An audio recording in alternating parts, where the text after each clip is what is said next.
On Cloudboom Strike and Asics Metaspeed Sky Tokyo. I ran in both of these before. I know what they're capable of, but these are brand new pairs. And today, both are getting their first run in a proper VO2 Max session. 4x1.k at threshold pace and 90 seconds rest in between. First 2 reps in one shoe, swap last 2 reps in the other. So I'll use the On Cloudboom Strike in the first 2 reps and the Metaspeed Sky Tokyo in the 3rd and the 4th rep. I've got a reference point for both, so I'll actually be able to tell you whether a fresh pair feels different and which one holds up better when your legs are cooked. Let's find out. First up, Cloudboom Strike. I put real mileage on my old pair, so I know exactly how this shoe feels. 39.5mm heel stack, 4mm drop, and carbon speedboard plate inside a helium HF P-Bax midsole. The drop-in midsole is still one of the more unusual setups in a super shoe. You can literally pull it out. It's cushioned but returns energy, and it has a wide sweet spot across all different paces. What I want to find out today is that whether a fresh pair feels noticeably different from a worn one and how it stacks up head to head against the Metaspeed Sky Tokyo in the same session.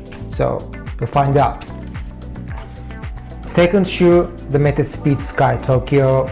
My old pair has done serious work, so I have a strong reference point here. The Tokyo is a step up from the Paris. New dual foam midsole, FF Turbo Plus on top and FF Leap foam at the bottom, you can see from here. Full length carbon plate in between, still bar 129 grams. Asics says the FF Leap makes it wider and bouncier than the Paris version. I want to feel whether that's actually true. Again, I still have like a strong reference point here, and whether the new pair has that snap that worn pair eventually loses.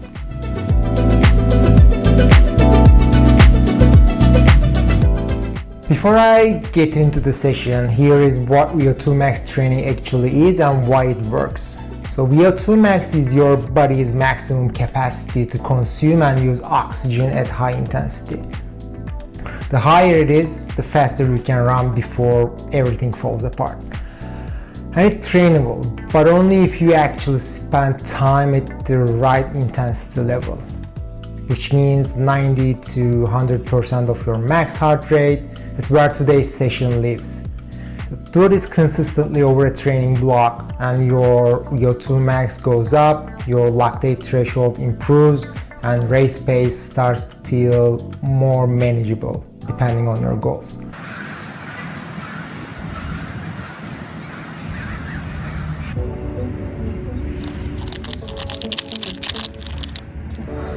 So rep 1 is in. It's totally different from the worn pair.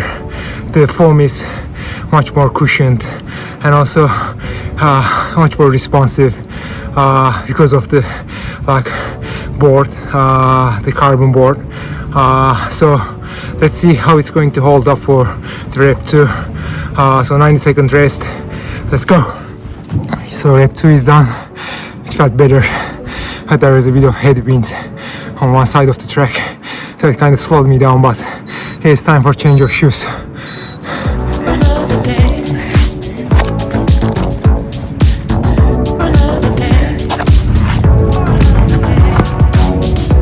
Now Asics Metaspeed Sky Tokyo.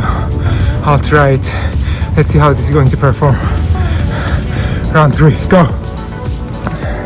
So the workout is done. I couldn't review Asics after the 3rd round because I ended up finishing up on the far side of the track, so I didn't want to walk this time to record it. Anyways, right out of the bed, it's lighter, it's snappier, it's much more responsive than On's, but it's less stable. So if you are running really fast, it could be your shoe for, I don't know, speed workouts, tempo runs, and maybe half marathon, even marathon, if you are really good at it. So yeah, I pretty much hit all my targets, and I think 3 reps was faster than what was prescribed. But overall it was a good workout. I really enjoyed it.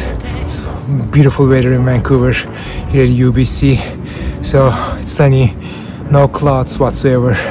See you on the next workout. Both of the shoes I run before, and putting fresh pairs through the same session back to back tells you a lot. The Cloudboom Strike is cushioned, forgiving, and has a wide sweet spot across paces. It rewards mid-foot to forefoot strikers, and new pair had noticeably more life in the foam than my worn one. If you are building through a high volume block or want a marathon shoe that doesn't punish you, it delivers.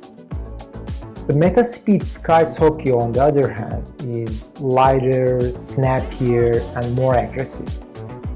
The FF Lead foam in the Tokyo version is a real upgrade. The pop off the foot held up deep into the session when fatigue was setting in. It's a more demanding shoe, but a faster feeling one. If your old pair has gone flat, the new Sky Tokyo will remind you what it feels like when you first lace it up. Both are worth it as a fresh pair. Which one suits you? It all comes down to your stride, your cadence, your distance, and what kind of ride you are after. If this was useful, subscribe to my channel. I'll do more shoe tests and training content coming up. Thanks for watching, folks. See you on the next one. Peace.